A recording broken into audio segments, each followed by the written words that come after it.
Hi guys, welcome to my channel. My name is Anastasiia and I'm a watercolor enthusiast. Let's learn watercolors together.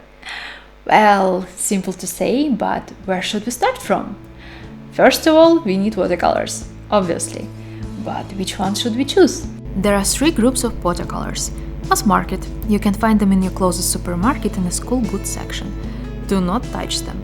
Ever. Student grade, like Van Gogh, or student grade version of Winsor & Newton, Daniel Smith, they are accessible in professional art shops and they are not extremely expensive. And professional, like Winsor & Newton, Daniel Smith, Core, etc. They are also accessible in professional art shops, but the costs are higher. So, which group to choose? Everything depends on your aims. If you have serious intentions to learn watercolors, I recommend you to invest into a professional set of limited colors. 12-24 at first will be more than enough. Do not buy tubes of watercolors. This will be too expensive at first. As you progress into your painting journey, you may also notice that some colors just don't go along with your style in your artworks. That happens, unfortunately. For example, I bought titanium buff from Van Gogh and once tried I didn't like it because it's quite opaque and looks like ochre mixed with white. And I don't really know where to use it. Every watercolor mixed with white looks muddy to me. When you decide a palette, you can buy a dot chart with samples of every watercolor which every professional watercolor producer provides. And then you can invest only in those colors which you really like to use. So do not waste your money on even the prettiest colors until you have tried them out. Or at least go to professional offline store if you can, and look at coloring of watercolor paints to have an idea how those paints will look in real on paper. On the other hand, if you're not really sure at this moment if you want to learn watercolors seriously and want to just try painting, I would recommend buying a student-grade set of watercolors. It will be cheaper and still will give you an impression how painting with watercolors feels like. Do not buy mass-market watercolors. They will behave not like on all beautiful videos of professional artists, and you may think that it's you doing something wrong, but in fact, you're just working with low-quality supplies. The same thing about watercolor paper. In this question, choosing the right one is even more crucial. 85% of behavior of watercolors depends on paper. There are two main types of watercolor paper, cotton and cellulose. And there are different mixes of those, like 25-50% cotton, etc. The best one is 100% cotton paper. It gives you a very pleasant experience of working with watercolors, but it's expensive.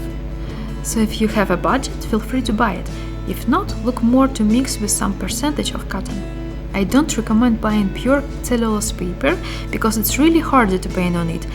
And again, you might think that the problem is in you, but in fact it's just the wrong paper.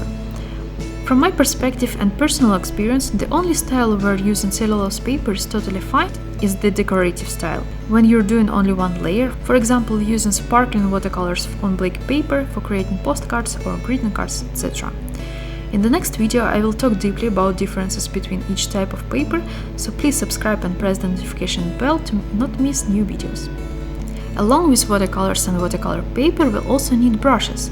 Be mindful, you need exactly watercolor brushes. They are soft and should have a fine tip. I was really struggling with my brushes, which I bought in the professional offline art shop in my city, because they were either taking too much or too little water, or their tip was not as sharp as I wanted.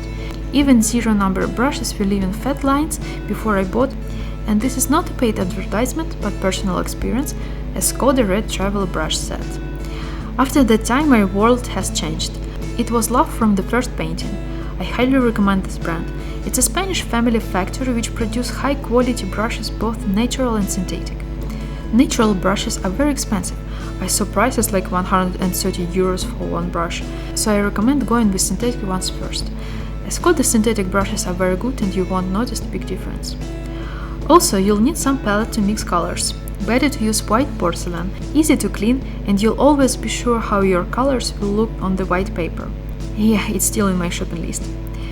You'll need a cup of water, better to have two of them, you'll need to change the water a lot less frequently.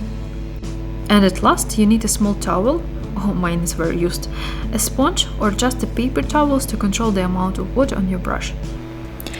Oh, that's all must-have things you need for starting your watercolor journey. There are a lot of other watercolor supplies, but for the very beginning listed above are more than enough. I hope this video was helpful for you. If you have any questions, please let me know in the comment section down below, and see you in the next videos. Bye!